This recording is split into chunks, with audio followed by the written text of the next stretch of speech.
కూడా దావీదు భక్తుని యొక్క అనుభవంలోంచి పుట్టిన కీర్తన. ఈ కీర్తన భాగంలో దావీదు భక్తుడు తన అనుభవంలోంచి అద్భుతమైన మాటలు తెలియజేశారండి. దేవుని ప్రజలనబడేవారు నిత్యము అనగా ప్రతి విషయంలో దేవుణ్ణి ఆశ్రయించేవారుగా ఉంటే దేవుడు వారిని ఆదుకుంటారని ఈ కీర్తన భాగంలో దావీదు భక్తుడు తన అనుభవాన్ని తెలియజేశారు. కనుక దేవుని ప్రజలైన మనం ప్రతి విషయంలో దేవుణ్ణి ఆశ్రయించేవారుగా ఉంటే దేవుడు మనలను ఆదుకుంటారు అనే విషయాన్ని దేవుని ప్రజలైన మనం గుర్తెరగాలి. కనుక ప్రియులారా, మనం దేవుణ్ణి ఆశ్రయిస్తున్నామా?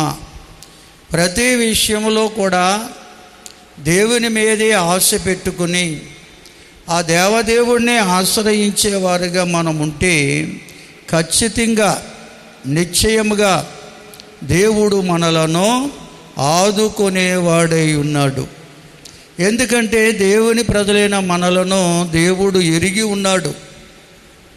ఆయన నమ్ముకున్న మనం ఆయనను ఆశ్రయించేవారుగా ఉన్నామా లేదా అనేది దేవునికి తెలుసండి.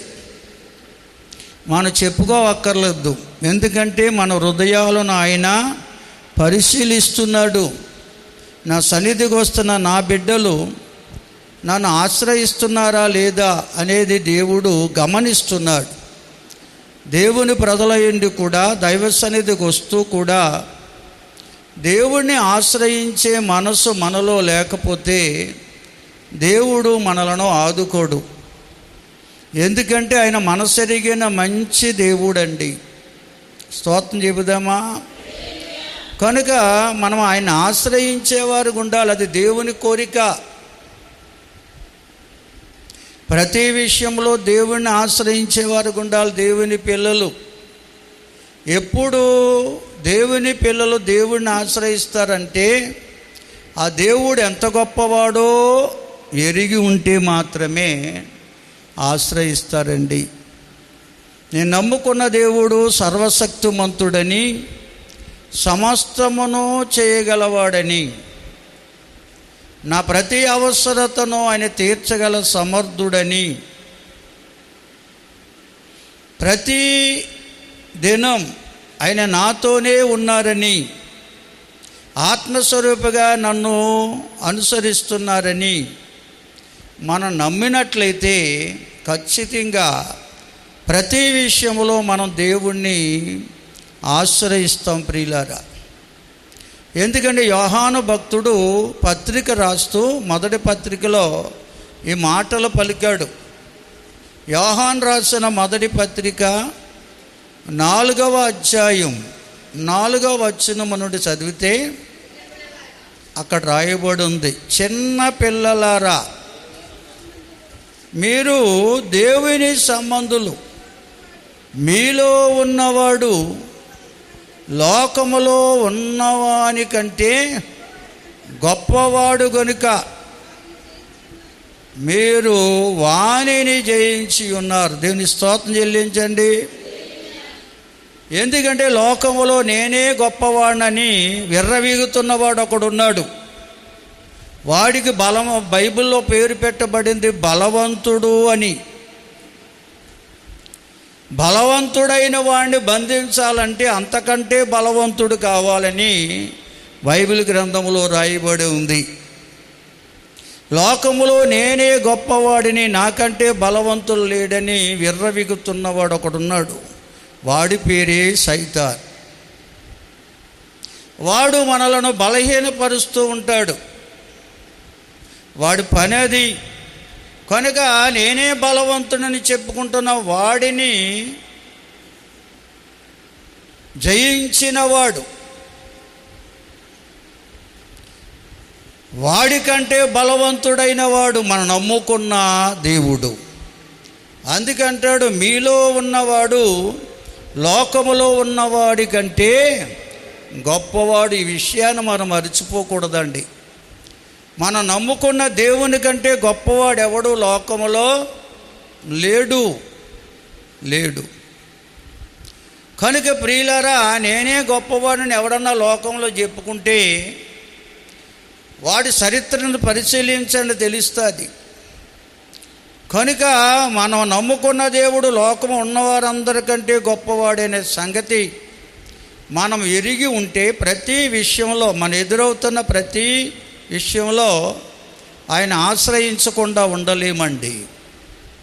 ఆయన్నే ఆశ్రయించేవారు ఉంటాం. ఆయన మనల్ని నిశ్చయముగా ఆదుకుంటాడు, ఆశీర్వదిస్తాడు. హల్లెలూయా. కనుక ప్రవక్త అనే ఇర్మియా ఆనాడు దేవుని ప్రజలతో చెప్తున్నాడు. ఇర్మియా గ్రంథం 17వ అధ్యాయం, ఆనాడు దేవుడు ఏర్పరచుకున్న ప్రజలైన ఇశ్రాయేలుతో ప్రవక్త అనే ఇర్మియా చెప్తున్న మాటలు ఉన్నాయి. ఇక్కడ 17వ అధ్యాయం 5వ వచనం నుండి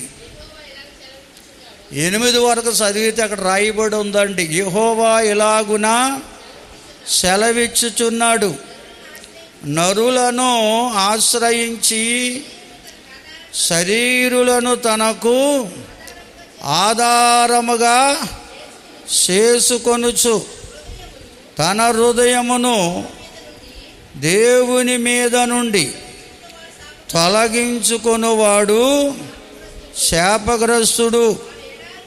వాడు ఎడారిలోని అరుహ వృక్షం వలె ఉండును. మేలు వచ్చినప్పుడు అది వానికి కనపడదు. వాడు అడవిలో కాలిన నేలయందును నిర్జలమైన సవిటి భూమి యందును నివసించును.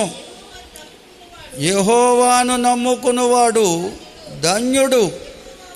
యెహోవా వానికి ఆశ్రయముగా ఉండును. వాడు జలముల యొద్ద నాటబడిన చెట్టు వలె ఉండును. అది కాలువ వారను వేళ్ళు తన్నును. వెట్ట కలిగినను అది భయపడదు. దాని ఆకు పచ్చగా ఉండును. వర్షం లేని సంవత్సరమున కూడా అది చింతనొందదు, కాపు మానదు. స్తోత్రం చెబుతారండి. కనుక ఈవేళ చాలామంది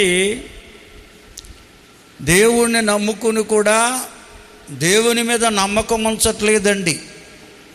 ఎందుకు నమ్మకం ఉంచట్లేదంటే ఆ దేవుడు ఎంత గొప్పవాడో వారు తెలుసుకోలేదు. కనుక మనం నమ్ముకున్న దేవుడు ఎంత గొప్పవాడో నిజంగా మనము ఎరిగి ఉంటే ఆయన మీదే నమ్మిక ఉంచుతాము, ఆయనని ఆశ్రయిస్తాం. అయితే చాలామంది అటండి దేవుని శక్తిని ఎరుగక నరులను నమ్ముకుంటున్నారట, శరీరులను ఆధారము చేసుకుంటున్నారంటాడు. ఈ వచనం కొరకు ప్రభుసందులో కనిపెడితే ఆయన తెలియజేసింది ఏమిటంటే, నరులు అనగా మనలాంటి మానవులే, శరీరులు అనగా ప్రియులారా సైతాన్ అటండి. అది కూడా ఆత్మస్వరూపిగా ఉంది కనుక ఎవరొకరిని అది ఏర్పాటు చేసుకుంటుందట, ఎవరొకరు శరీరంలో అది ప్రవేశిస్తుందట. దాన్ని శరీరులు అన్నాడు. సాతాను ఎవరిలైతే ప్రవేశిస్తుందో ఆ శరీరము గలవారు అని అర్థం చూపించాడు ప్రభు. స్తోత్రం చెబుదామండి. ఎందుకంటే ఏదైనా తోటలో ఆదాము అవ్వలే ఉన్నారు నరులు, మిగతా అన్నీ కూడా జంతువులను, సమస్త చతుష్పాద జంతువులు, జలచరాలు, పాకు నేలను పాగే పురుగులు, రకరకాల జీవరాశులను దేవుడు ఏదేని తోటలో ఉంచాడు. అయితే దుష్టుడైన సైతాను దేవుని వద్ద నుంచి త్రోసివేయబడిన తరువాత దేవుడు తన రూపములో తన పోలికలో మానవుని సృజించుకున్న తరువాత వాడు ఏదేని తోటలోకి వచ్చాడటండి. ఏదేని తోటలో అయితే ఆది మానవుడైన ఆదామవ్వలను దేవుడు ఉంచి ఆ ఏదెను తోటను వారికి అప్పగించాడో అదే ఏదెను తోటలోకి వచ్చాడట దుష్టుడైన సైతాను. వచ్చి సమస్త జీవరాశుల్ని అడిగాడటండి. ఆదాము వాళ్ళు అడిగితే వారు అవకాశం ఇవ్వరని తెలుసు వాడికి. సమస్త జీవరాశులను అడిగాట, మీలో నాకు స్థలం ఇవ్వండి, చోటు ఇవ్వండి, మిమ్మల్ని లోకములోనే దేవుళ్ళతో సమానం చేస్తాను, దేవుళ్ళని చేసేస్తాను, నేను లోకమంతా మిమ్మల్ని పూజించేవారుగా చేస్తానని సమస్త జీవరాశుల్ని, చతుష్పాద జంతువుల్ని అన్నిటినీ అడిగాడంట. కానీ ఏవీ అంగీకరించలేదంట ఆ సైతానికి తన శరీరంలో చోటు ఇవ్వడానికి. ఒక యుక్తిగల సర్పం మాత్రమే అవకాశం ఇచ్చిందని రాశారు. హల్లెలూయా. ఆ సర్పాన్ని దేవుడు బహు సౌందర్యంగా సృజించాడటండి. అది నేలను ప్రాకే రీతిగా దేవుడు సృజించలేదు, కాళ్ళని ఏర్పాటు చేశాడు. గొప్ప సౌందర్యాన్ని ఇచ్చాడంట సర్పానికి. అటువంటి సర్పము యుక్తిగలదై ఉండి అపవాదికి చోటిచ్చాడంట తనలో. ఆ సర్పములో ప్రవేశించిన సైతాను ఒంటరిగోన్న అవ్వతో మాట్లాడి తినకూడని వృక్షఫలాలు తినేలాగా ప్రేరేపించింది. తద్వారా అవ్వమ్మగారు వెళ్ళి ఆదాము గారికి ఇచ్చాడు. ఇరువురు కూడా దేవునికి దూరం అయిపోయారు. దేవునికి స్తోత్రం. సైతాన్ ఉద్దేశం ఏమిటంటే దేవుని సన్నిధికి దూరము చెయ్యాలి, దాని పని అదండి. అందుకని ఆనాడు సర్పంలో ప్రవేశించిన సైతాను ఈవేళ మనుషుల్లో ప్రవేశిస్తుంది. ఎందుకంటే భూలోకమంతా మనుషులతో, నరులతో నింపబడింది. యుక్తిగల మనుషులు ఎన్నుకుంటుంది. ఎవరు యుక్తి గలవారో, ఎవరు స్వార్థపరులై ఉన్నారో వారిని ఎన్నుకుని వారిలో ప్రవేశిస్తుంది సైతాన్. హల్లెలూయా. వారినే శరీరులు అని రాశాడు అక్కడ. స్తోత్రం చెబుదాం అందరం. సైతాను వారిలో ప్రవేశించి దైవ సన్నిధికి వెళుతున్న వారిని, దేవునితో సహవాసం కలిగిన వారిని, దేవుడంటే నమ్మిక కలిగి దేవుని ఆశ్రయిస్తున్న వారిని దేవునికి దూరము చేయడానికి అనేకమైన ప్రయత్నాలు చేస్తున్నది ఈనాడు లోకంలో. స్తోత్రం చెప్తారండి. హల్లెలూయా. అనేక ప్రయత్నాలు చేస్తుందండి. అటువంటి వారే బైబిల్ గ్రంథంలో తప్పులు ఉన్నాయని చెబుతున్నారు. అటువంటి వారే అనేక మంది బైబిల్ గ్రంథంలో కొన్ని విషయాలను ప్రశ్నలుగా తీసుకుని దేవుని బిడ్డలను వేధిస్తున్నారు. ఆ ప్రశ్నకు జవాబు చెప్పకపోతే వారి మాటకు లోబడిపోతున్నారు. వారు చెప్పే మాటలు అలాగుంటున్నాయి. వారే శరీరులు అంటే సాతాను శక్తిని కలిగిన వారు. దేవుని స్తోత్రం. కనుక ప్రియులారా గమనించాలి, మనం అటువంటి వారిని కాదండి ఆశ్రయించడం. మనలాంటి మనుషుల్ని కాదు. లేక శరీరులు అంటే మేము లోకంలో గొప్పవారం, మీ భవిష్యత్తు చెబుతాం, మీ స్థితిగతులు చెబుతాం. ఇవి చెప్పేవారందరూ కూడా సాతాను దూతలేనండి. స్తోత్రం చెబుదామా. ఆడు బతుకాడికి తెలదు, వాడు మనకు చెప్తానంటాడు మన హృదయాన్ని పాడు చేయడానికి. స్తోత్రం చెబుదామండి. కనుక అందుకే అంటాడు, యెహోవాను ఆశ్రయించేవాడు ధన్యుడు. ఆ దేవుని యందు నమ్మిక ఉంచి ఆ దేవుణ్ణి ఎవరైతే ఆశ్రయిస్తారో వారే నీటి కాలువల వారున నాటబడిన చెట్టు వలె ఉంటారటండి. లేకపోతే నిర్జన ప్రదేశంలో ఉన్నటువంటి అరుహ వృక్షం వలె అయిపోతారట. అరుహ వృక్షం అంటే ఉప్పు చెట్టు. దేవుని స్తోత్రం చెల్లించండి. చూడడానికి చాలా బాగా కనపడుతుంది, ఎత్తుగా ఉండదు, గుబురుగానే ఉంటుంది. కానీ అది పక్షులకి ఉపయోగపడదు, మనుషులకి ఉపయోగపడదు. పేరుకు ఉప్పు చెట్టే కానీ దానివల్ల ప్రయోజనం లేదు. దాని నీడను ఏది ఆశ్రయించలేదు, సేద తీర్చుకోలేదు, ఎందుకు పనికిరాదట. హల్లెలూయా. బిగ్గరగా స్తోత్రం చెల్లించండి అందరూ. హల్లెలూయా. కాబట్టి ప్రియులారా, దేవుణ్ణి నమ్ముకున్న బిడ్డలు దేవుణ్ణి ఆశ్రయిస్తే నీటి వారన నాటబడిన చెట్టు వలె ఉంటారని బైబిల్ చెప్తుంది. ఎన్ని కష్టాలు వచ్చినా, ఎన్ని శ్రమలు వచ్చినా, ఎటువంటి పరిస్థితి ఎదురైనా వారు సోలుపోరు, సమస్యలు నిత్యానందముతో వారు జీవిస్తారు. అందుకే అది ఆకు ఎప్పుడూ పచ్చగానే ఉంటుంది అంటాడు. అది కాపు మానదట, ఫలించడం మానదు. కనుక దేవుని బిడ్డలు ఎప్పుడూ దేవుని ఆశ్రయించేవారుగా ఉన్నప్పుడే వారు ఎన్ని కష్టాలు, ఎన్ని శ్రమలు, ఎన్ని శోధనలు ఎదురైనా వారు కృంగిపోరు, కృషించిపోరు. నిత్యము కూడా దేవుని కొరకు ఫలించేవారిగా మారిపోతారు. దేవునికి మహిమకరముగా జీవిస్తారు. దేవుని ఆశీర్వాదాలతో నింపబడతారని లేఖన భాగాలు తెలియజేస్తున్నాయి. స్తోత్రం చెబుదామా? కాబట్టి ప్రియులారా, మనం ఎడారిలో ఉన్నటువంటి ఆ నిర్జన ప్రదేశం ఉన్నటువంటి అరుహ వృక్షం వలె ఉండడానికి వీల్లేదంటున్నాడు ప్రభు. కనుక ప్రియులారా, మనము నీటి వారన నాటబడిన ఆకువాడని ఫలములిచ్చే చెట్టు వలె ఉండాలని దేవుని బిడ్డలను దేవుడు కోరుకుంటున్నాడు. అటువంటి అనుభవం మనలో ఉండాలంటే దేవుణ్ణి ఆశ్రయించే అనుభవం కావాలి. ఆయనను నమ్మిక కలిగిన జీవితం మనలో ఉండాలి.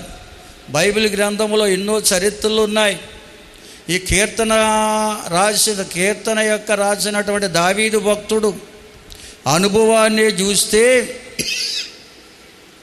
అతడు బాలుడై ఉండగా గొర్రెల మందల మేపుకుంటూ ఉండగా తండ్రి అయిన యెష్షయి పిలిచి, మీ అన్నలు యుద్ధ భూమిలో ఉన్నారు కనుక నీవు వెళ్ళి వారు ఎలాగున్నారో తెలుసుకుని ఈ పదార్థాలు పట్టుకెళ్ళి ఇమ్మని పంపించాడంట. ఆ బాలుడైన దావీదు అన్నలను చూడడానికి యుద్ధ భూమికి వెళ్ళాడు.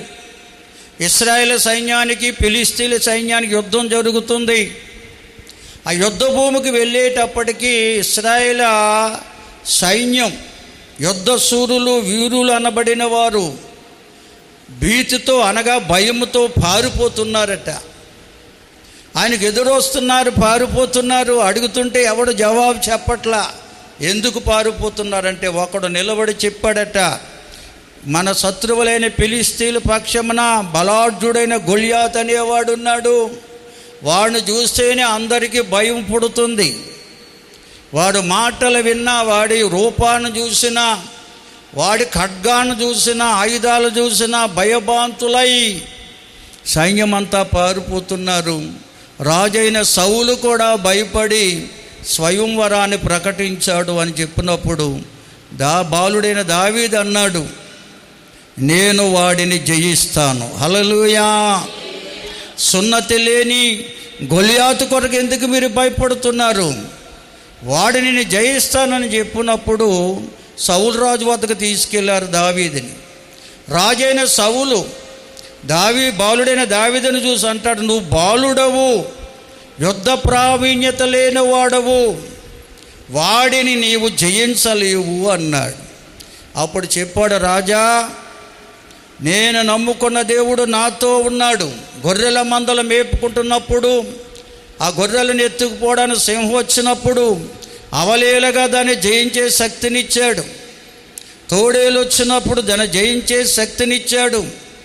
కనుక క్రూర మృగాలను జయించే శక్తినిచ్చిన దేవుడు నాతో ఉన్నాడు. హల్లెలూయా. ఆ సున్నతి లేని గొలియాతు ఎంత అని చెప్పినప్పుడు అది యుద్ధానికి వెళ్ళమన్నాడు, యుద్ధ ఆభరణాలు ధరించమన్నాడు. కానీ దావీదు ఇవి నాకు వాడిక లేదని చెప్పి ఒక వరిసేలను తీసుకుని అందులో నున్నపు రాళ్ళను, ఏటిలో ఆరుతున్న ఏటిలో ఉన్న నున్నపు రాళ్ళను 5 రాళ్ళను తీసుకుని ఒక కర్ర తీసుకుని యుద్ధానికి వెళ్ళినట్టుగా మనం చూస్తాం. అది చూసిన గొలియాతు అంటాడు, నేనేమైనా కుక్కను అనుకుంటున్నావా? కర్ర తీసుకుని వస్తాను. ఎన్నోసార్లు చదివిన మాటలు, అందుకనే చదివించట్లేదు నేను. స్తోత్రం చెల్లించారా? విన్నవారు హృదయంలో కూడా ఇది ఒక చరిత్రగాని నిలిచిపోవాలని ఇదంతా అందరికీ తెలిసి ఉండాలి. నేనేమైనా కుక్కను అనుకుంటున్నావా అంటాడు. అప్పుడు దావీదు అంటాడు, నువ్వు ఆయుధాలతో నా మీద యుద్ధానికి వస్తున్నావు, సర్వశక్తుడైన దేవుణ్ణి కలిగి నీ మీదకి నేను యుద్ధానికి వస్తున్నాను. ఆయనే దినమని నిన్ను నాకు అప్పగిస్తాడు. దేవుని స్తోత్రం. ఒకే ఒక రాయిని వరిసేల్లో పెట్టి గొల్యాతుపై గురిపెట్టి కొట్టగా దేవుడట గొల్యాతు వెనక నుండి దావీదుకు గొల్యాతును అప్పగించేశాడట. గొల్యాతు శిరస్సును ఖండించాడు దావీదు, బాలుడైన దావీదు. కారణం ఏంటో తెలుసా? బాలుడైన దావీదు బాల్య దినముల నుండి దైవశక్తిని ఎరిగినవాడు. హల్లెలూయా. ఆ దేవదేవుణ్ణి ప్రతి విషయంలో ఆశ్రయించిన గొప్ప భక్తుడు గనుక దావీదును దేవుడు యుద్ధములో ఆదుకున్నాడు. హల్లెలూయా. దావీదు పక్షముగా ఉన్నాడు. శత్రువైన గొల్యాతును దావీదుకు అప్పగించాడు దేవుడు. కనుక ప్రియులారా, మనము కూడా ఆ దేవదేవుని శక్తిని ఎరిగిన వారమైతే, ఆయన ఆశ్రయించే అనుభవం మనలో ఉంటే, దావీదును ఆదుకున్న దేవుడు మనల్ని కూడా ఆదుకుని కాపాడవే దేవుడై ఉన్నాడని మనం గుర్తెరగాలి. అందుకే మనం సండే స్కూల్ కూడా మన సంఘంలో ఎప్పటి నుంచో జరిగిస్తున్నాం. ఎందుకంటే బాల్య దినముల నుండి కూడా ఆ సృష్టికర్తైన దేవుని శక్తిని ఈ బిడ్డలు నేర్చుకోవాలని ఆశతో ఏర్పాటు చేశామండి. ఏదో సండే స్కూల్కి అలవాటుగా వచ్చి వెళ్ళిపోతున్న వారందరూ దైవశక్తిని గుర్తించకుండా ఉన్నవారు ఈనాడు లోకంలో కలిసిపోతున్నారు. కాలేజీ మెట్ ఎక్కితే చాలు ఇంక నేను మందిరానికి వెళ్ళవలసిన పని లేదన్నట్టుగా నాడు ఎంతోమంది బిడ్డలు లోకం కలిసిపోవడానికి కారణం, వారు సండే స్కూల్కి వచ్చారు కానీ ఆ సండే స్కూల్లో చెబుతున్న దేవుని శక్తిని వారు గుర్తెరిగిన వారు కాదు. హల్లెలూయా. నిజంగా గుర్తెరిగితే వారు ఆ దేవుని మీద నమ్మిక ఉంచుతారండి. స్తోత్రం చెబుదాం అందరం. హల్లెలూయా. సన్నవేలు నుంచి మన మధ్యకి సండే స్కూల్కి వచ్చేవారు పిల్లలు అన్నాడు. అందులో ఒక యవ్వన బిడ్డ పెద్దవాడయ్యాడు, భార్య పిల్లలతోన్నాడు. ఇటీవల మరణాపై స్థితికి వెళ్ళిపోయాడు అతను. మొన్న ఒక అబ్బాయి కనపడి అంటాడు, ఆనాడు సండే స్కూల్లో మీరు చెప్పిన దేవుని మాటలు దేవుని మీద నాకు విశ్వాసాన్ని పెంచాయండి. హల్లెలూయా. ఆ విశ్వాసమే ఎప్పుడో చనిపోవలసిన నన్ను ఇంకా సజీవుడిగా ఉంచాడని చెప్తున్నాడు ఆ కుర్రోడు. స్తోత్రం చెబుదామండి. నేను వెళ్తుంటే ఆగి మరీ విషయాన్ని చెప్పాడు. అప్పుడు మీ మధ్యకి వచ్చేవాళ్ళం మేము కొంతమంది పిల్లలం సండే స్కూల్కి. ఎంతమంది ఎరుగుతున్నా తెలదు, సన్నవేలిపేట నుంచి వచ్చేవారు మన మధ్యకి సండే స్కూల్కి. అంటే దేవుని మీద మనసు పెట్టి దైవశక్తిని ఎరిగి ఉంటే వారు పెద్దవారు అయినా కానీ దేవుని యందు విశ్వాసాన్ని కోల్పోరు. వారు ఆపదలో దేవుని ఆశ్రయిస్తారు. దేవుడు వారిని ఆదుకుంటాడు. దేవునికి స్తోత్రం. అందుకనే రౌపాలు గారు, నేనంటే అంతగా పరీక్షలు పెట్టేవాడిని కాదు. ఆయన పరీక్షలు పెట్టి చెప్పిన పాఠాల మీద, బైబిల్ వాక్యాల మీద పరీక్షలు పెట్టి మళ్ళా సంవత్సరానికి ఒకసారి వారికి ప్రైజులు ఇచ్చి వారిని ప్రోత్సహించడానికి ప్రయాసపడుతున్నారు. సంవత్సరంకి ఒకసారి వారికి ప్రైజులు ఇవ్వడానికి ఎన్ని వేలు అవుతుందో మీకు ఎవరికి తెలియదు. అంత డబ్బు ఖర్చు పెడుతున్నాం. స్తోత్రం చెబుదామండి. ఎందుకంటే వారిని ప్రోత్సహించాలి, దైవజ్ఞానంతో నింపబడాలి, దేవుడు ఎంత గొప్పవాడో వారు గుర్తెరగాలి, ఆ దేవుని యందు వారి విశ్వాసంలో స్థిరపడాలి. వారు పెద్దవారు అయినప్పుడు కూడా ఆ దేవుని యందు విశ్వాసమును కోల్పోకుండా వారికి ఎదురవుతున్న సమస్యల్లో దేవుని ఆశ్రయించి దేవుని కార్యాలు చూడాలనే తాపత్రయమే సండే స్కూల్ అంటే. స్తోత్రం చెబుతారా? మరి నిజంగా మీరు ఎరిగి ఉంటే పిల్లల్ని ఏం చేస్తారు? ప్రోత్సహించి పంపుతారు. చాలామంది పంపించలేదంట. రౌపాల్ గారు చెబుతున్నారు. నేను అటెండెన్స్ చూసేవాడిని, చూడలేదు. ఎందుకంటే మీలో విశ్వాసం సన్నగి తల్లిదండ్రులకి విశ్వాసం లేదు, నమ్ముకున్న దేవుని మీద నమ్మకం వారికి లేదు. నమ్మకం నిజంగా మీకుంటే, ఆ దేవుడు ఎంత గొప్పవాడు మీరు ఎరిగి ఉంటే, ఆ దేవుని మీద విశ్వాసం మీకుంటే మీ పిల్లలను సండే స్కూల్కి పంపించి దేవుని యందు విశ్వాసంలో బలపరిచేవారుగా ఉంటారు. స్తోత్రం చెబుతారా? బిగ్గరగా దేవుని స్తుతించండి అందరూ. హల్లెలూయా. కనుక ప్రియులారా, మనం పిల్లల్ని అందుకని పంపించాలి. అందుకనే దేవుని వాక్యం చెప్తుంది, దేవుని బిడ్డలు దేవుని శక్తిని ఎరిగి ఉంటే ఆయనందు విశ్వాసం కలిగి ఉంటారు. ఆయనందు విశ్వాసం వారు కలిగి ఉంటే ప్రతి విషయములో దేవుణ్ణే ఆశ్రయిస్తారు. దేవుడు వారిని ఆదుకుని ఆశీర్వదిస్తాడని ఈ కీర్తన భాగం మనకు తెలియజేస్తున్న గొప్ప సత్యమండి ఇది. స్తోత్రం చెబుతారండి. కీర్తనలు 2 కీర్తనలో మాట ఉంటుంది ప్రియులారా. కీర్తన 2:12 చదవండి. దయతో చదవండి అమ్మ, గట్టిగా చదవాలి, వినపడాలి నాకు. హల్లెలూయా. ఈ 2వ కీర్తన ప్రవచనాత్మకమైన కీర్తన అండి. ఈ కీర్తనలో లోకమంతా ఏ విధంగా దేవుణ్ణి గేలి చేస్తుందో, నిజ దేవుణ్ణి ఎరుగక అపహాసం చేస్తుందో రాస్తూ, ఆ సృష్టికర్త అయిన దేవుడు కుమారునిగా భూలోకానికి వచ్చారని, ఆ భూలోకానికి ఆయన కుమారుడిగా వచ్చిన తరువాత ఆయనను ముద్దు పెట్టుకోవాలని ప్రతి మానవుడు ఆయన ముద్దు పెట్టుకోవాలంట. ముద్దు పెట్టుకోవడం అంటే ఎన్నోసార్లు చెప్పాను, ఈ ముద్దు అనే మాటకు బైబిల్ చెప్తే నేను నెరవేర్చాను. ఒక్కరు చెప్పండి, మీరు అందరూ పాస్ అయిపోతారు. ముద్దు పెట్టుకునుట అది ఆ లోకజ్ఞానంతో చెబితే వేరేగా ఉంటుంది. దైవజ్ఞానం చెప్తున్న మాట ఏంటంటే ప్రేమించుట అని అర్థం. మనస్సు నిలుపుట. ప్రేమించడం అంటే మనసు ఇవ్వడం. ముద్దు పెట్టుకోవడం అంటే అదే.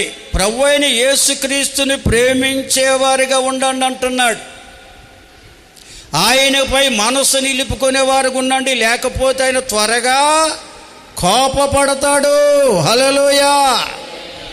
అటు ఆయన ఎవరైతే ముద్దు పెట్టుకోరు, ఎవరైతే ఆయన్ని ప్రేమించరు, ఎవరైతే ఆయన మీద మనస్సు నిలుపుకోరు, వారట నశించిపోతారని రాయబడి ఉంది ఆ కీర్తనలో. స్తోత్రం చెబుతారా? అందుకే యోహాను రాసిన సువార్త 3:16 రాస్తాడు, దేవుడు లోకమును ఎంతో ప్రేమించెను కాగా తన అద్వితీయ కుమారునిగా పుట్టిన వాని యందు విశ్వాసముంచు ప్రతివాడును నశింపక నిత్య జీవము పొందునట్లు ఆయనను అనుగ్రహించెను. చదవండి. లోకము తన కుమారుని ద్వారా రక్షణ పొందుటకే గాని లోకమునకు తీర్పు తీర్చడానికి దేవుడాయనను పంపలేదు లోకానికి. స్తోత్రం చెబుతారండి. హల్లెలూయా. ప్రియులారా, గమనించాలి. పాత నిబంధన కాలమంతా మనం చూస్తే క్రీస్తు పూర్వం దేవుడు చేసిన కార్యాలు ఏమిటంటే దుష్టుల్ని శిక్షించడానికి, శిష్యులను రక్షించడానికి ప్రయాసపడ్డాడు దేవుడు. నానా రీతిలుగా నానా సమయాల్లో మాట్లాడుతూ ప్రవక్తల ద్వారా కూడా మన పితలతో మాట్లాడుతూ వచ్చాడు ఆయన. ఎందుకంటే దుష్టులను ఆయన శిక్షించడానికి, శిష్యులను అనగా ఆయన ప్రభువును దేవుని ఎరిగి దేవుని విశ్వాసం ఉంచిన వారిని రక్షించడానికి దేవుడు పాత నిబంధన కాలమంతా ప్రయాసపడ్డాడు. కానీ అందరూ దుష్టులుగానే కనబడుతున్నారు. దుష్టులు నశించిపోవడం దేనికి ఇష్టము లేక దుష్టులను దుర్మార్గులను సన్మార్గులుగా మార్చడానికి, శిష్యులుగా చేయడానికి, ఆయనకి ఇష్టమైన బిడ్డలుగా మార్చాలని ఆశ కలిగి లోకమును ఎంతో ప్రేమిస్తున్న దేవుడు, లోకమనగా మనుషులు. హల్లెలూయా. లోకం అంటే మట్టి కాదు, లోకం అంటే మనుషులు అన్నారు. దేవుడు చేసిన మానవులను దేవుడు ఎంతో ప్రేమిస్తున్నాడు. ఆ ప్రేమకు అంతు లేదు. అందుకే దేవుని ప్రేమకు ఒక మాట ఉంది, అగాపే ప్రేమని. దేవుని స్తోత్రం. అంతులేని ప్రేమతో ఆయన ప్రేమిస్తున్నాడు. కనుక ఏ మానవుడు నశించిపోకూడదని ఆ దుష్టులైన మానవులను, దుష్టుల వశములోకి వెళ్ళిపోయిన మానవులను దుష్టుని చేతిలోంచి విడిపించి ఆయన శిష్యులుగా, ఆయనకి ఇష్టమైన బిడ్డలుగా, ఆయనను ఎరిగి కలిగి జీవించేవారిగా చేయడం కొరకు ఆయనే కుమారుడిగా భూలోకానికి వచ్చాడు. దేవునికి స్తోత్రం. ఆ తండ్రి అయిన దేవుడే కుమారుడిగా భూలోకానికి వచ్చి సమస్త మానవాళిని దుష్టుని చేతిలోంచి విడిపించి ఆయన కుమారులుగా కుమార్తెలుగా చేయడానికి భూలోకానికి వచ్చాడు. దేవుని స్తోత్రం. నిజంగా ఇది నువ్వు గుర్తెరిగినట్లయితే ప్రియులారా, అని లోకానికి రావడమే కాదు, సమస్త మానవాళి రక్షణ కొరకు, ఆ దుష్టుని చేతిలోంచి విడిపించడం కొరకు ఏ పాపము లేని ప్రభు ఈ పాపులైన మానవుల కొరకు సిలువలో యాగమయ్యాడు. దేవునికి స్తోత్రం. ఆ కలవరి సిలువ యాగము ద్వారా చిందించిన పరిశుద్ధ రక్తమే సమస్త మానవులను దుష్టుని చేతిలోంచి విడిపిస్తుంది. ఆయన శిష్యులుగా, ఆయనకి ఇష్టమైన బిడ్డలుగా, ఆయనను ఎరిగి కలిగి జీవించేవారిగా చేస్తుంది. ఆయన కుమారులుగా కుమార్తెలుగా మారుస్తుందండి. హల్లెలూయా. అందుకంటాడు కుమారుని ముద్దు పెట్టుకోండి అంటాడు. ఆయన ప్రేమను తెలుసుకోండి. ఆయన ప్రేమను తెలుసుకున్నవారు ఆయన ప్రేమించకుండా ఉండలేరు. ఆయన మీద మనస్సు నిలుపుకోకుండా ఉండలేరు. హల్లెలూయా అని లేఖనం తెలియజేస్తుంది ప్రియులారా. కనుక పరిశుద్ధ గ్రంథములో ఇంకా యోహాను సువార్తలో ఇంకా మనం చూసినట్లయితే అద్భుతమైన మాటలు ఎన్నో ఉన్నాయి. యోహాను సువార్త దయచేసి చూడండి ప్రియులారా, 3వ అధ్యాయంలోనే 22 వచనముడి చదవండి కొన్ని మాటలు. 5వ అధ్యాయం 43లో ఉంటుంది ఈ మాటలు. హల్లెలూయా. లోకంలో మీరు పాఠ చదువుతున్నప్పుడు ఎన్ని డిగ్రీలు చదువుకున్నా చదవండి, కానీ దేవుని గ్రంథానికి కూడా సమయం ఇవ్వండి. బైబిల్ ప్రతిరోజు కనీసం ఒక అధ్యాయమైనా చదవడం నేర్చుకోండి. నేర్చుకుని బైబిల్ చదువుతుంటే పరలోక జ్ఞానం మీకు అబ్బుతుంది. దేవుని కొరకు పూర్తిగా తెలియజేసేదే బైబిల్ గ్రంథం. అందుకే ఈ గ్రంథానికి పరిశుద్ధ గ్రంథం అని పేరు పెట్టారు. పరిశుద్ధుడైన దేవుని ప్రేమను తెలియజేసే పుస్తకం ఇది. దీన్ని దేవుని ప్రేమ పుస్తకం అని కూడా పేరుంది బైబిల్కి. స్తోత్రం చెల్లిస్తారా? మనల్ని ప్రేమిస్తున్న దేవుడు ఇచ్చినటువంటి ప్రేమ పుస్తకాన్ని ప్రతిరోజు దేవుని బిడ్డలైన వారు చదవాలి. చదువురాని వారు వినాలి చదివించుకుని. స్తోత్రం చెబుతారు అందరూ. బిగ్గరగా దేవుని స్తుతిస్తారమ్మా. ఎందుకంటే కొన్ని సంవత్సరాల క్రితం చదువు లేని వారు ఎక్కువ ఉండేవారు లోకంలో, మనకంటే 2-3 తరాల ముందు ఉన్నవారు. మా కాలంలో మేము చదువుకున్న బిడ్డలమై ఉండగా ఈ రోజులకి ఎప్పుడే ఊడుపులు అయిపోయి కలుపు చేతులు తీసేవారు. వర్షాకాలం అందరు ఖాళీగా ఉండేవారండి. ఈ పెద్దలు అనబడేవారు చదువు రాని వారు కొన్ని విషయాలు వినాలని ఆశ కలిగి చదువుకున్న వారి వద్దకి బైబిల్ గ్రంథంగా తెచ్చేవారు. వారు ఏం తెచ్చేవారు? రామాయణం తెచ్చేవారు, భారతం కలిగిన గ్రంథం తెచ్చేవారు. రైతాభద్ర కుటుంబరావు గారు తండ్రి గారు పెదపలయ్య అనేవారు. ఆయన మేము చదువుతుంటే అయ్యా అలాగయ్యా అనువాడు. ఊకట్టువాడు ఆయన. అలాగండి అయ్యా, అయ్యా అనువాడు. ఎంత ఆసక్తిగా వినేవారండి. నేను చదివేవాడు. మా యొక్క పాతింటి దగ్గర వెనకాల పెద్ద వరుగుండేది మాకు. అరుగు మీద కూర్చుని వర్షాకాలంలో ఖాళీ రోజుగా వాళ్ళు వచ్చి చదివించుకుని వినేవారండి. ఆ గ్రంథాలన్నీ మా దగ్గర ఉండేవి, రామాయణం, మహాభారతం. కానీ బైబిల్ చేతిలో ఉండి కూడా, బైబిల్ చదివేవారు ఇంట్లో ఉండి కూడా చదువురాని వారు ఆ బైబిల్ చదివించుకొని వినాలనే ఆసక్తి లేకపోవడం విచారకరం. సరే, బైబిల్ చదవడం అలా పెట్టండి. ఇలా సెల్ ఫోన్లో కూడా బైబిల్ మాటలు ఎన్నో వచ్చేస్తున్నాయి. సెల్ ఫోన్ లేని వారు అంటూ లేరు. చదువురాని వారు అంటూ ఉన్నారు, కానీ సెల్ ఫోన్ లేని వారు అంటూ లేరు. ఆ సెల్ ఫోను చదువు లేని వారు కూడా ఆపరేట్ చేస్తున్నారు కదండి. పెద్ద పెద్ద చాట్ అంత ఫోన్లు చదువురాని వారు కూడా ఆపరేట్ చేస్తున్నారండి. చదువు వచ్చిన వాళ్ళు మాలాంటి వాళ్ళకి ఆపరేటింగ్ రాదు. అటువంటి వారు ఆ దేవుని మాటలు వింటే కూడా వారు ధన్యులు అవుతారు. దేవుని స్తోత్రం చెల్లించండి అందరూ. కనుక ప్రియులారు, ఇక్కడ రాయబడిన మాటల్లో ఆంతర్యం ఏమిటంటే, యేసుక్రీస్తు ప్రభువారు భూలోకానికి వచ్చిన తరువాత ఆ క్రీస్తే, ఆ దేవుడే, క్రీస్తు అనగా అభిషక్తుడు దేవుడు. ఆ దేవుడే యేసుగా భూలోకానికి వచ్చిన తరువాత ఆనాడు దేవుని పిల్లలమని చెప్పుకుంటున్నవారు, మేమే దేవుని సంబంధంలో మాకే దేవుడున్నాడని విర్రవీగుతున్న యూదుల మధ్యకి వెళ్ళి యేసు ప్రభు వారు చెబుతున్న మాటలవి. హల్లెలూయా. నేను తండ్రి నామమున వచ్చి ఉన్నాను అంటున్నాడు. తండ్రి అనగా సృష్టికర్తన దేవుని నామం ఏంటి చెప్పండి? క్రీస్తు అనగా అభిషక్తుడు, ఆయన ఒక్కడే. దేవుని స్తోత్రం చెల్లించండి అందరూ. సర్వశక్తుడని అభిషక్తుడని పేరండి. అందుకే లోకంలో భక్తి చేస్తున్న వారు ఏ పదార్థములోని అభిషేకం లేదండి. అభిషక్తుడనగా సృష్టికర్త అయిన దేవుడు అనగా క్రీస్తు. ఆ క్రీస్తే యేసుగా భూలోకానికి వచ్చాడు కనుక ఆయన అంటాడు, నా తండ్రి నామమున నేను వచ్చి ఉన్నాను. మరొక నామములో వస్తే మీరు నమ్ముదురు, అందుకే నన్ను మీరు నమ్మట్లేదు, నేను క్రీస్తును నమ్మట్లేదు మీరు అని యూదులతో చెబుతూ అంటాడు, నేను లోకానికి వచ్చింది మీ మీద నేరాలు మోపడానికి రాలేదు. హల్లెలూయా. మీరు ఈ పాపములు ఉన్నారు, ఈ పాపములు ఉన్నారు, ఇటువంటి పాపం మిమ్మల్ని పట్టుకుంది, మీరు నాశనానికి పోతారని చెప్పడానికి రాలేదు. అనగా దుష్ట శిక్షణ చేయడానికి నేను రాలేదు. దేవునికి స్తోత్రం.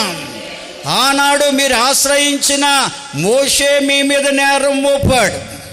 ధర్మశాస్త్రాన్ని పట్టుకొచ్చి, ఆ శిక్షాస్మృతిని పట్టుకొచ్చి ఆయన మీ మీద నేరం మోపాడు. మీరు వ్యభిచారులై ఉన్నారు, దొంగలై ఉన్నారు, హంతకులై ఉన్నారు, అబద్ధకులై ఉన్నారు, పొరుగువారిని ఆశించేవారుగా ఉన్నారని నేరం మోపినవాడు మీరు ఆశ్రయించిన మోషే. హల్లెలూయా.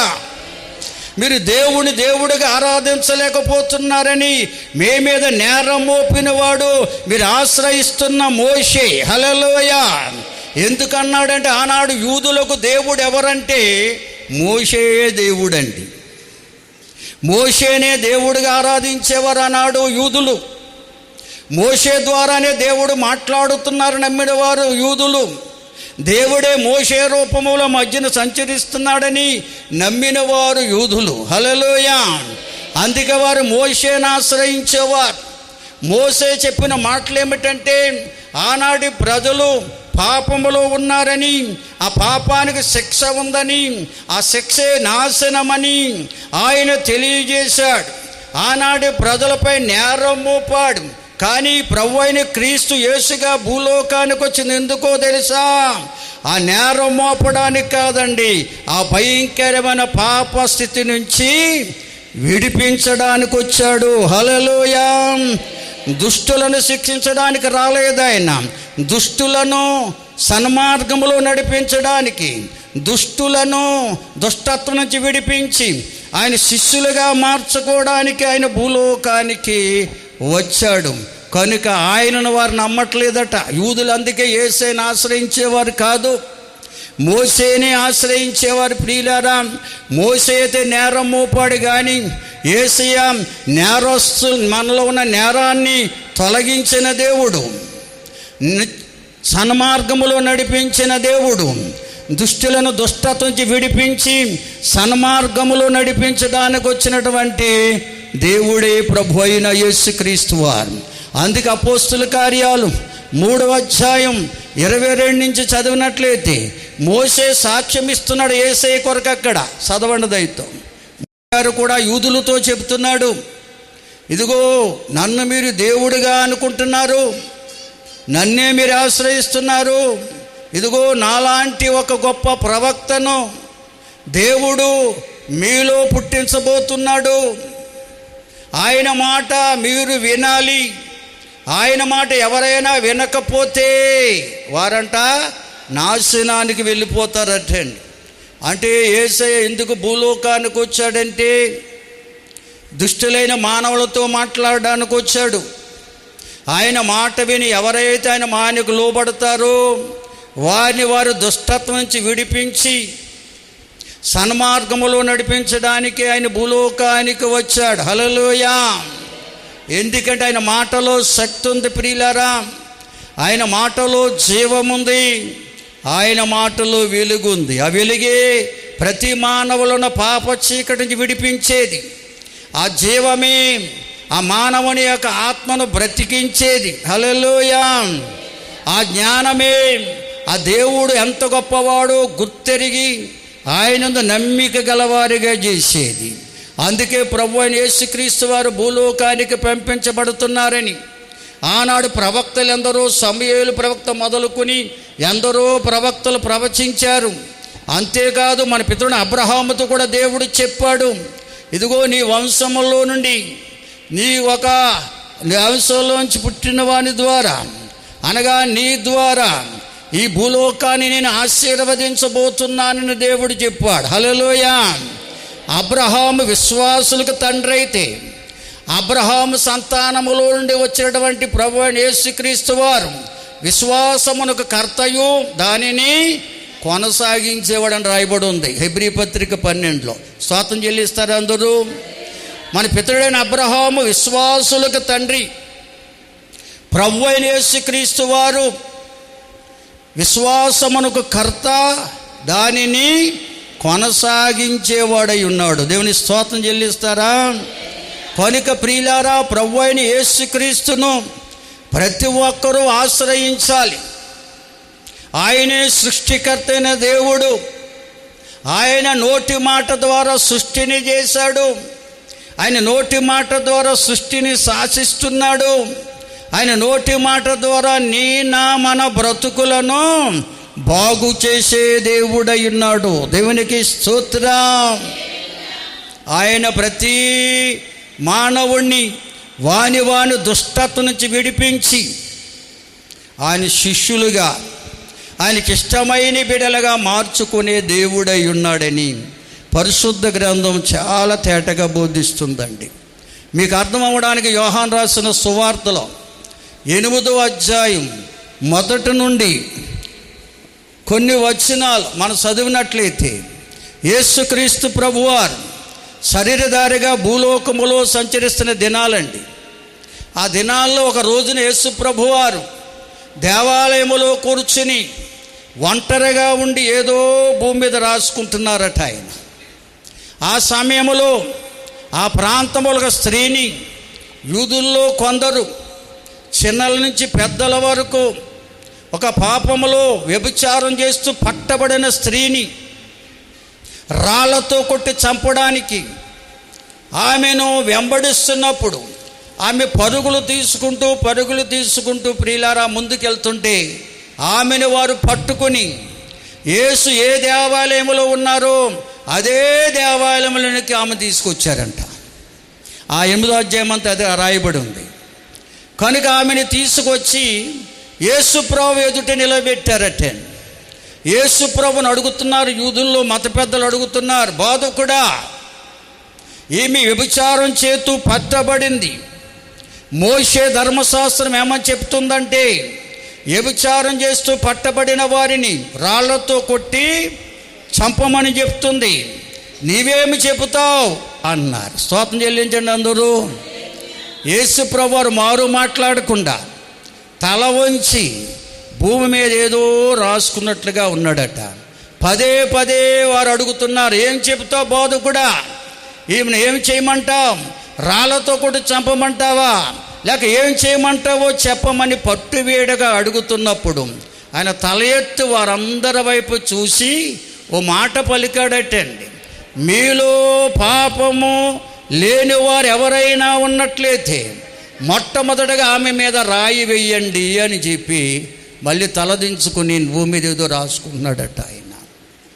ప్రియులారా, అంటే అర్థమేంటో తెలుసా? మీలో ఏ పాపము లేని వారు ఉన్నట్లయితేనే పాపి అయిన ఈమెను శిక్షించడానికి అర్హులు. కనుక మీలో ఎవరైనా పాపము లేని వారు అంటే ఎవరైనా ఉంటే ఆమెను రాయేలు వేసి కొట్టి శిక్షించండి అని చెప్పాడు ప్రభువారు. ఆ మాట వినగానే అక్కడున్న పెద్దవారు మొదలుకొని చిన్న బిడ్డల వరకు వారి చేతిలో ఉన్న రాళ్ళను అక్కడ పారవేసి ఆ స్థలాన్ని విడిచి వెళ్ళిపోయారట్టే. ఎందుకంటే ప్రతి ఒక్కరికి దేవుడు మనస్సాక్షిని ఇచ్చాడు. ప్రియులారా, మనస్సాక్షి చెప్తుంది మనలో పాపం ఉందో లేదో మనస్సాక్షి చెప్తుంది. ప్రియులారా, యోహాను రాసిన పత్రికలు కూడా చెప్పాడు, ఇదిగో మీ మనస్సాక్షి మీ మీద నిందారోపణ చేయని ఎడల మీరు బలవంతులే అంటాడు. దేవుని స్తోత్రం చెబుదామండి. వారి మనస్సాక్షి వారి మీద నిందారోపణ చేసింది. వచ్చిన వారందరూ ఏదో ఒక పాపం చేసిన వారి, పాపం లేని వారు అంటూ ఎవరూ లేరు ప్రియులారా. అందుకే బైబిల్ చెప్తుంది, అందరూ పాపము చేసి దేవుడు అనుగ్రహించిన మహిమను పొందలేకపోతున్నారని. పాపము లేనివాడు ఒక్కడే, ప్రభు అయిన యేసు క్రీస్తు వారు మాత్రమే. స్తోత్రం చెబుతాం అందరం, హల్లెలూయా. కనుక పాపము లేనివాడు ఆయన ఒక్కడే ప్రియులారా. మనిషిగా పుట్టిన ప్రతి మానవుడు పాపి అయి ఉన్నాడు. కనుక ఆమెను శిక్షించకుండా రాళ్ళను అక్కడే పడవేసి వెళ్ళిపోయారట. ఆమె ఆయన ఎదుట నిలబడి ఉంది, ఆ మధ్యన నిలబడి ఉందని రాశారు. అంటే ఆమె పాపాన్ని ఒప్పుకుంటుంది. పశ్చాత్తాపడుతూ పాపులను రక్షించే యేసు ఎదుట, వారి పాపముల నుంచి విడిపించి పవిత్రపరిచే యేసు ఎదుట నిలబడే ఉండిపోయింది. ఆమె వెళ్ళిపోలేదు. అందరూ వెళ్ళిపోయారు రాళ్ళు పట్టుకుని ఆమెను శిక్షించడానికి వచ్చిన వాళ్ళు. కానీ ఆమె మాత్రం వెళ్ళిపోలేదండి, యేసు వద్దే నిలిచి ఉన్నది. దేవునికి స్తోత్రం. ఆయన తల ఎత్తి చూసి ఆమెను అడుగుతున్నాడంట, అమ్మా నిన్నెవ్వరూ కూడా శిక్షించలేదా అని అడిగారు. అయ్యా ఎవరు నన్ను శిక్షించలేదన్నారు. నిన్ను శిక్షించగలను కానీ నిన్ను శిక్షించడానికి రాలేదు నేను. హల్లెలూయా. కనుక నీవు ఇక మీదట పాపము చెయ్యకు. దీన్ని స్తోత్రం చెబుతారా?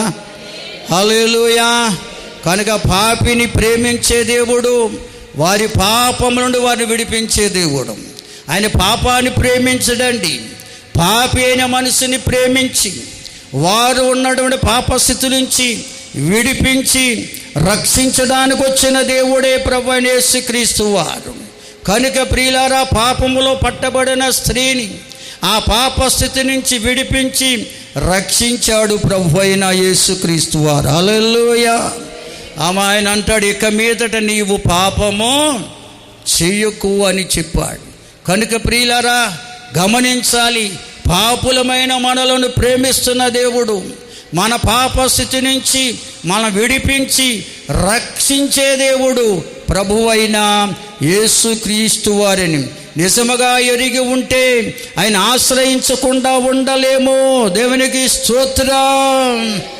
అందుకనే మనకు ఎదురవుతున్న ప్రతి విషయంలో అయ్యా నా పాపాలు క్షమించునైనా, నాకు ఎదురవుతున్న సమస్య నుంచి విడిపించు ప్రభువా అని ప్రభువుకు అప్పగించుకుంటే ముందు పాపము క్షమించమని కోరాలి.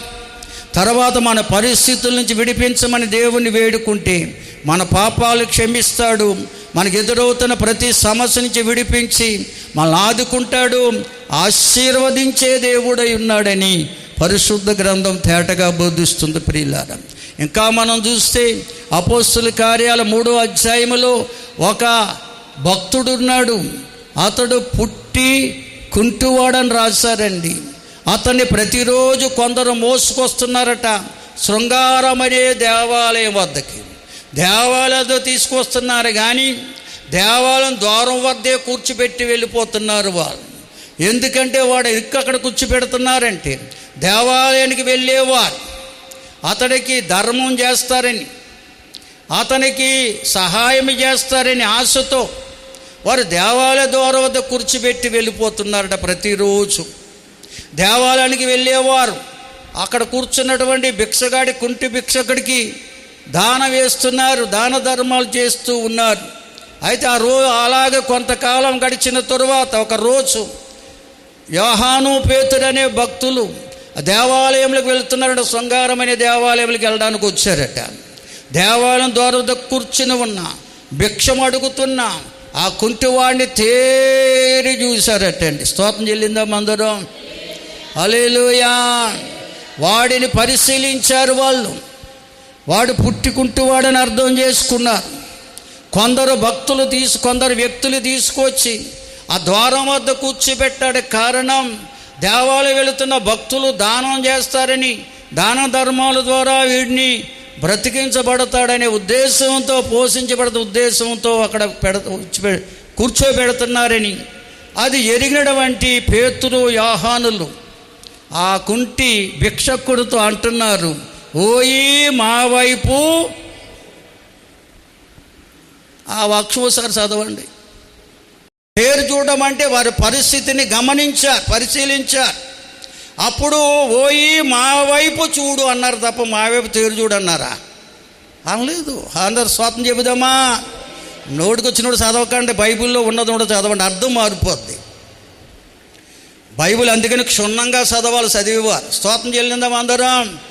దగ్గరగా స్తోత్రం చెబుతారా? హల్లెలూయా. మా వైపు చూడు అన్నారు. మా వైపు చూడు అని ఎప్పుడైతే అన్నారో వారి వైపు చూడు. వాడు ఎన్నెన్నో ఆశలు పెట్టుకున్నాడంట వారి మీద. వాడు ఎన్నెన్నో ఆశలు పెట్టుకున్నారు. అయ్యో వీరు వస్త్రధారణ చూస్తే చాలా ధనవంతుల వలె ఉన్నారు, వారి వద్ద వెండి నాణాలు బంగారు నాణాలు ఉండవచ్చు, వెండి బాణాలు బంగారు నాణాలు నాకు వేస్తారు, నా పంట పండింది అనుకుంటున్నాడు, అందుకే మా వైపు చూడమన్నారు. మేమెవరమో ఒకసారి మా వైపు చూడమని చెప్తే ఆయనకు అర్థం కాలేదు. వస్త్రధారణ చూసి వారు ధనవంతులు అనుకుంటున్నాడండి అతను. అందుకే పేతురు గారు వెంటనే గ్రహించి, అయ్యా నువ్వు ఆశించినట్లుగా మా వద్ద వెండి బంగారములు లేవు, కానీ మేము కలిగి ఉన్నదే నీకు ఇస్తామన్నారు. దేవుని స్తోత్రం చెబుదాం అందరం. బిగ్గరగా స్తోత్రం చెప్పండి అమ్మా. వెండి బంగారాల కన్నా మిన్నయైనది. పేతురు యోహానులు యేసు ప్రేమను ఎరిగిన వారు, యేసు ప్రేమను కలిగి జీవిస్తున్నవారండి. యేసు ఎంత గొప్పగా మానవుల్ని ప్రేమించాడు. పాపులైన మానవుల్ని ప్రేమించి ఏ పాపములు యేసయ్య తను తానుగా సిలువకు అప్పగించుకుని తన ప్రేమను వ్యక్తపరిచాడండి. అదే కల్వరి సిలువ ప్రేమ. హల్లెలూయా. బిగ్గరగా స్తోత్రం చెల్లించండి అందరూ. బిగ్గరగా దేవుని స్తుతించండి. కల్వరి సిలువ ప్రేమ అంటేదే యేసయ్య చూపించిన ప్రేమ. పాపి అయిన మానవుణ్ణి వాడి పాపము నుంచి విడిపించి పరిశుద్ధులుగా చేయడానికి ఆయన చూపించినటువంటి కల్వరి సిలువ ప్రేమను వారు కలిగి ఉన్నారు ప్రియులారా. ఆ ప్రేమనే వాడికి బోధించారు అక్కడ. ఆయన ఎంత ప్రేమామయుడో, పాపైన మానవుణ్ణి ప్రేమించిన దేవుడని, పాపులైన మానవుల కొరకు సిలువలో ప్రాణం పెట్టిన దేవుడని, పాపైన మానవుణ్ణి పాపం నుంచి విడిపించి పరిశుద్ధునిగా మార్చే దేవుడని ఎప్పుడైతే వాడికి బోధించారో, ఆ బోధ అయినటువంటి వాడికి యేసు మీద విశ్వాసం పెరిగిందంట. హల్లెలూయా. ఆ పాప స్థితి నుంచి, ఆ శాపగ్రస్తమైన స్థితి నుంచి నా ప్రభు నన్ను విడిపించగలడనే విశ్వాసం ఎప్పుడైతే ఆ కుంటి భిక్షకుడు కలిగిందో, పేతురు గారి వైపు చేయి చాపుతున్నాడు వాడు. హల్లెలూయా. పేతురు గారు కుంటి భిక్షకుని చెయ్యి పట్టుకోగలిగాడు. దీన్ని స్తోత్రం చెల్లించండి. కనుక కుంటి భిక్షకుడు, యేసు నాకు కావాలి, నన్ను ఎంతగా ప్రేమించిన యేసు నాకు కావాలి, నన్ను ప్రేమించి ఈ పాప స్థితి నుంచి, ఈ శాపగ్రస్తమైన స్థితి నుంచి విడిపించే యేసు నాకు కావాలని ఆశతో ఎప్పుడైతే తన చెయ్యి చాపాడో, ఆ పేతురు భక్తుడు కుంటి భిక్షను చెయ్యి పట్టుకోగానే యేసయ్య శక్తి వాణ్ణి కమ్ముకుంది. హల్లెలూయా. ఆయన కృపతో నింపబడ్డాడు. దిగ్గున లేచాడట. చీలమండల బలం పొందుకుందట. గంతులు వేస్తున్నాడు. యోహాను పేతులతో కలిసి ఆ శృంగారమైన దేవాలయంలోకి వెళ్ళి గంతులు వేస్తూ ప్రభువులో ఆనందిస్తున్నాడటండి. హల్లెలూయా. అది చూసిన వారు ఆశ్చర్యపోయారు. ఈ శృంగారమైన దేవాలయం ద్వారం వద్ద భిక్షమడుక్కునే కుంటి భిక్షకుడు కదా వీడు, ఎంత గొప్ప స్థితి ఎలాగొచ్చిందని ఆశ్చర్యపోతున్నారండి, విస్మయం ఉందారని రాశారండి. కారణం ఒకటే ప్రియులారా, సర్వశక్తుడైన యేసు క్రీస్తును వాడు ఆశ్రయించాడు. నా శాపస్థితి నుంచి, నా పాపస్థితి నుంచి విడిపించే దేవుడని, నా స్థితిగతులు మార్చగల సమర్థుడు, శక్తిమంతుడని వాడిని నమ్మి ఆయనను ఎప్పుడైతే ఆశ్రయించాడో ప్రభు అయిన క్రీస్తు యేసు వాడిని ఆదుకున్నాడు. హల్లెలూయా. వాడి ఆ పాప స్థితి నుంచి, బలమైన స్థితి నుంచి విడిపించి బలపరిచి ఆశీర్వదించి ఉన్నాడండి. దేవునికి స్తోత్రం చెబుతారా? హల్లెలూయా. ఎందుకంటే ఆయన ఆశ్చర్యకరుడు, అద్భుతాలు చేసే దేవుడు, లోకములో ఎవ్వరూ చేయలేని కార్యాన్ని చేయగల దేవుడు, ఏ జ్ఞాని చేయలేని కార్యాన్ని యేసు ఒక్కడే చేయగలడు. ఎందుకంటే ఆయన అనంత జ్ఞాని. దేవునికి స్తోత్రం. అటువంటి దేవుణ్ణి మనం ఆశ్రయించేవారుగా ఉండాలని బైబిల్ గ్రంథం చెప్తుంది ప్రియులారా. దానికి రోమాపత్రికలు ఆయన కోసం వివరించబడింది. 8:31 నుంచి 39 వరకు చదివినట్లయితే ఈ మానవాళి పట్ల ఆయనకున్న ప్రేమ ఎంత గొప్పదో రాయబడి ఉందండి. పాపుల పక్షమున నిలవడానికి లోకానికి వచ్చిన దేవుడని, పాపుల కొరకు ప్రాణం పెట్టిన దేవుడని, మరణాన్ని జయించిన దేవుడని, ఆత్మస్వరూపిగా మానవులతో అనగా పాప విమోచన పొందిన మానవులతో నిత్యము ఉండే దేవుడని, ఎందుకంటే వారి ప్రతి అవసరత తీర్చడానికి, వారి నిందలు తొలగించడానికి, అవినీతిమే లోకములో నీతిమంతులుగా తీర్చడానికి, లోకములో పాపములో పడిపోతున్నప్పుడు గద్దించి బుద్ధి చెప్పి లేవనెత్తడానికి ఈ లోకానికి వచ్చిన దేవుడని, సిలువలో మరణించి తిరిగి లేచిన దేవుడని, ఆత్మస్వరూపిగా మనతో ఉన్న దేవుడని, ఆయన పాపుల కొరకు మరణించి తిరిగి లేచి తండ్రి కుడిపార్శ్వన ఆసీనుడై మన కొరకే విజ్ఞాపనము కూడా చేస్తూ ఉన్నాడని తెలియచేయబడుతుంది ప్రియులారా. ఆయన ప్రేమ ఎంత గొప్పదో నిజముగా మనం ఎరిగి ఉంటే, ఆయన ప్రేమ ఎదుట ఎటువంటి రోగమైన, ఎటువంటి కష్టమైన, ఎటువంటి బలహీనత అయినా, ఎటువంటి ఉపద్రవమైన ఎందుకు పనికిరాదట. దేవునికి స్తోత్రం. మనకి ఎన్ని కష్టాలు ఎదురైనా, శోధనలు ఎదురైనా, వ్యాధి బాధలు ఎదురైనా, మన క్లిష్టమైన పరిస్థితుల్లో కృంగిపోతున్నా కానీ ఆయన ప్రేమ మనల్ని బలపరిచి నడిపించేదిగా ఉన్నది. హల్లెలూయా. మనల్ని కృంగిపోకుండా, కృషించిపోకుండా నిత్యము కూడా వాటన్నిటిపై జయమునిచ్చేదిగా ఉన్నదని బైబిల్ గ్రంథం తేటగా బోధిస్తుంది ప్రియులారా. అటువంటి ప్రేమామయుడైన యేసును నిజంగా మనం ఆశ్రయించే వారంగా ఉన్నట్లయితే నిత్యము ఆయనలో ఆనందిస్తామని పౌలు భక్తుడు చెప్తున్నాడు.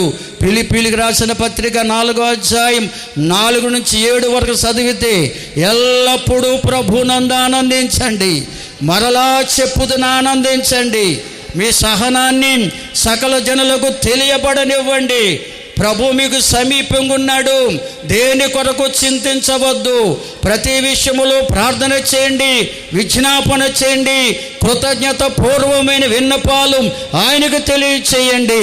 సమస్త జ్ఞానానికి మించిన దేవుని సమాధానం మీ హృదయాలకు తలంపులకు కావాలి ఉంచుతాడైనా. నమ్మని వారు స్తోత్రం చెబుతారా? హల్లెలూయా. కనుక ప్రియులారా, అటువంటి ప్రభువును మనం కలిగి ఉన్నాం. అటువంటి ప్రభుని మనము ఆశ్రయించే వారంగా ఉన్నట్లయితే ఆయన మనల్ని ఆదుకునే దేవుడై ఉన్నాడు. ఆయన ఆత్మస్వరూపిగా మనతోనే ఉన్నాడు. వాక్యమై మన ఎదుట ఉన్నాడు, వాక్యమై మన నోట ఉన్నాడు, వాక్యమై మన హృదయములో ఉండడానికి ఇష్టపడుతున్నాడు. అటువంటి ప్రభు నీలో ఉంటే, నీతో ఉంటే, ఆయన పట్ల విశ్వాసము నీకుంటే, ఎటువంటి క్లిష్ట పరిస్థితులు నీకు ఎదురైనా కానీ ఆయనను ఆశ్రయించే బిడ్డగా నువ్వు ఉంటావు. ఆయనను ఆశ్రయించినట్లయితే నిన్ను ఆదుకునే దేవుడై ఉన్నాడు. అటువంటి ఆ దేవదేవుణ్ణి ఆశ్రయించే మనసు నీకున్నట్లయితే ఇప్పుడే ఉన్నపాటినే ఉన్న చోటినే లేచి మోకరించేవారు మోకరించి ఆయనపై మనసు నిలిపిని, ప్రభువా అయ్యా, ఇంతవరకు నీ శక్తిని ఎరగక ఉన్నాను, కష్టాల్లో, శ్రమల్లో, శోధనలో, ఆపదల అపాయములో నీ వైపు చూడకుండా అయ్యా మనుషుల వైపు చూశానయ్యా, వ్యర్థుడిగా మిగిలిపోయాను. అయ్యా, నువ్వు సర్వశక్తిమంతుడు దేవుడు, ఎవరూ చేయలేని కార్యాన్ని చేయగల సమర్థుడవు, శక్తిమంతుడవు, పాపిని నా కోసం ప్రాణం పెట్టిన దేవుడవు, మరణాన్ని జయించిన దేవుడవు, ఆత్మస్వరూపిగా నాతోనే ఉన్న దేవుడవు. నాయనా, నేను నమ్ముచున్నాను ప్రభువా, ఇదిగో నేను ఆశ్రయిస్తున్నాను, నన్ను ఆదుకోండి నాయనా అని ఎవరికి వారికి ప్రభుకు అప్పగించుకోండి. సోదరి సోదరుడా, ప్రభు గొప్ప అద్భుత కార్యం జీవితంలో జరిగించబోతున్నాడు. మహోన్నతుడా, సకల ఆశీర్వాదాలకు కారణభూతుడవైన మా పరలోకపు తండ్రి, మీకే వందనాలు, స్తోత్రాలు, స్తుతులు చెల్లిస్తున్నాం. దినారాధనలో మీ సన్నిధి నుంచినందుకు వందనాలయ్యా. నీ బిడ్డల మైండ్ కూడా నీ శక్తిని ఎరగకుండా ఉన్నట్లయితే, నీవేమై ఉన్నావో తెలియకుండా ఉన్నట్లయితే, నీ యందు విశ్వాసం ఉంచలేము. శ్రమల్లో, కష్టాల్లో, శోధనలో నేను ఆశ్రయించలేము. నీ సహాయాన్ని పొందుకోలేమని నీ లేఖనాల ద్వారా హెచ్చరించారు. ప్రభువా, నువ్వు సర్వశక్తి గల దేవుడవై ఉన్నావు. సమస్త సృష్టిని కలగజేసిన దేవుడవై ఉన్నావు. అయా, సృష్టిని శాసించే దేవుడవై ఉన్నావు. నీ నోటి మాట ద్వారా మా బ్రతుకులను బాగు చేసే దేవుడవై ఉన్నావని నమ్మి ప్రభువా, ఎందరైతే వారి శ్రమల్లో, కష్టాల్లో, శోధనలో, ఇరుకులు, ఇబ్బందుల్లో, క్లిష్టమైన పరిస్థితుల్లో, వ్యాధి బాధల్లో నేను ఆశ్రయించే అనుభవాన్ని ఎప్పుడైతే వారు కలిగి ఉన్నారో అప్పుడే వారిని ఆదుకునే దేవుడు ఉన్నావు. వారిని ఆశీర్వదించే దేవుడవై ఉన్నావు నాయనా. అటువంటి విశ్వాసంలో ప్రతి బిడ్డను స్థిరపరచండి, బలపరచండి. వచ్చిన ప్రతి బిడ్డను దీవించునైనా, తెచ్చిన ప్రతి కానుక అంగీకరించు తండ్రి. అయా, సంఘములో రోగులు ఉన్నారు, ముట్టండి, బాగు చేయండి. బలహీనులు బలపరచండి నాయన. గాయపడిన వారిని గాయాలు కట్టమని అడుగుచున్నాం తండ్రి. అయ్యా, గర్భఫలం కొరకు ఎదురు చూస్తున్న బిడ్డలు ఎందరో ఉన్నారు ప్రభు. వారి గర్భాలు తెరవండి అయ్యా. గర్భఫలం మీరిచ్చే బహుమానం కదా దేవా. ఎన్నో అద్భుతాలు చేస్తున్నారు నాయన మా గ్రామంలో. ఇంకా ఎన్నెన్నో ఆశ్చర్యకార్యాలు చేసే దేవుడివై ఉన్నావు ప్రభువా. వారి గర్భాలు తెరవండి నాయన. గర్భవతులకు ఆరోగ్యం ఇవ్వండి. బాలింతలైన వారు ఉన్నారయ్యా, బలమును అనుగ్రహించండి. చిన్న బిడ్డలపై దయాకిరీటములు ఉంచమని అడుగుచున్నాం తండ్రి. నీకు వందనాలు ప్రభువా. సండే స్కూల్ బిడ్డలను దీవించునైనా, యవనస్తులను ఆశీర్వదించునైనా. వివాహ ప్రయత్నం వారికి మార్గాలు తెరవండి ప్రభు. వివాహమైన వారి వైక జీవితాలు సుఖమయం చేయండి దేవా. ఈ మందిర నిర్మాణంలో, పరిచర్యలో సహకరించిన వారిని, సహకరిస్తున్న వారిని మీరు ఆశీర్వదించి అభివృద్ధిపరచండి. ఆయా దేశాల్లో, ఆయా రాష్ట్రాల్లో, ఆయా ప్రాంతాల్లో సంఘ బిడ్డలు కొందరు ఉంటూ ఉండగా వారిపై మీ కాపుదల కందుంచి నిత్యము రక్తపు కోటలో భద్రపరిచి కాపాడు నాయన. వారి కష్టాల దగ్గర ప్రతిఫలం ఇచ్చి వారి కుటుంబాలను దీవించు ప్రభువానికి వందనాలు. విదేశాలు, స్వదేశానికి రావడానికి ఆయా ఎదురు చూస్తున్న బిడ్డలకు మార్గాలు తెరవమని అడుగుచూ ఉన్నాం. విద్యా సంవత్సరములు ఆయా తరగతులు చదువుతూ ఆయా ప్రాంతాల్లో ఉంటున్న సంఘ బిడ్డలందరిపై మీ కాపుదల కందుంచు తండ్రి. ఎదుగో నాయన, ఉన్నతమైన చదువుల కొరకు కాంపిటేటివ్ ఎగ్జామ్స్ రాసి కౌన్సిలింగ్కి వెళ్ళి అయా సీటు కొరకు ఎదురు చూస్తున్న బిడ్డలు ఉన్నారు. తగిన స్థలములో వారికి మంచి కాలేజీలో సీటు రావడానికి కృపనివ్వండి నాయన. ఉన్నతమైన చదువుల కొరకు సిద్ధపడే కృపనివ్వండి. ఉన్నతమైన చదువులు చదువుకుని ఉద్యోగాలు లేక నిరాశలైన బిడ్డలు ఎందరో ఉన్నారయ్యా. దయతో వారికి తగిన జీవనోపాధినిచ్చి వారి జీవితాలు స్థిరపరచమని, బలపరచమని ప్రార్థన చేస్తున్నాం. నువ్వు అద్భుతాలు చేసే దేవుడవయ్యా. నీకు అసాధ్యం అంటూ ఏమీ లేదు నాయన. సమస్తమును చేయగల దేవుడు తండ్రి. నేను ఆశ్రయించే వారికి ఏ మేలు కొదువ ఉండదని లేఖనాలు చెలవిస్తున్నాయి ప్రభువా. అటువంటి అద్భుత కార్య బిడ్డల పట్ల నెరవేర్చండి తండ్రి. సంఘ బిడ్డలు అనేక మంది ప్రభు వ్యవసాయ పనులు చేసుకుంటున్నారు. ఆరోగ్యాలు దయచేయండి. వర్నాట్లు వేస్తున్న బిడ్డలు ఉన్నారు. వారికి మీ హస్తం తోడుగా ఉంచమని అడుగుచున్నాం ప్రభువా. అయ్యా, సంఘ బిడ్డల కుటుంబాలను దీవించమని వేడుకుంటున్నాం. హాస్పిటల్లో ఉన్న వారిపై నీ కాపుదల కొంచెం కాపాడమని ప్రార్థిస్తున్నాం. మా గ్రామ ప్రజలు, రాష్ట్ర దేశ ప్రజలు, నాయకుల, అధికారులను దీవించండి అయ్యా. యుద్ధ వాతావరణాన్ని ఇచ్చివేసి ఆయా రాజ్యాల మధ్య, దేశాల మధ్య సమాధానమును అనుగ్రహించు తండ్రి. విజృంభిస్తున్న వైరస్ను దూరపరచండి నాయన. నీ కృపలో కాపాడమని అడుగుచున్నాము దేవానికి స్తోత్రాలు. అయ్యా, వచ్చిన ప్రతి బిడ్డను పేరు పేరును దీవించి ఆశీర్వదించి బలపరిచి మహిమ పొంది సహాయము చేయమని యేసు ఉన్నత నామములో అడిగి వేడుకొనుచున్నాను తండ్రి. ఆమేన్. యేసు మన తండ్రి అయిన దేవుని ప్రేమ, కుమారుడైన యేసుక్రీస్తు వారి దివ్య కృప, పరిశుద్ధాత్మ దేవుని సన్నిధి, సమాధానం భక్తులారా మనకి, మన కుటుంబాలకును, లోకములో క్రీస్తు యేసుని ప్రేమిస్తున్న సకల ప్రజలకు సదాకాలం దేవుని కృపా సమాధానం తోడుగా ఉండి నడిపించును గాక. ఆమేన్. యేసు రక్తమే జయం, ప్రభు యేసు రక్తమే జయం. యేసు నామానికి సంపూర్ణ విజయం, అపవాది క్రియలు కనంత నాశనం కలుగును గాక. ఆమేన్, ఆమేన్. అందరికీ వందనాలు. ప్రభు మిమ్మల్ని దీవించుగాక. సెలవు.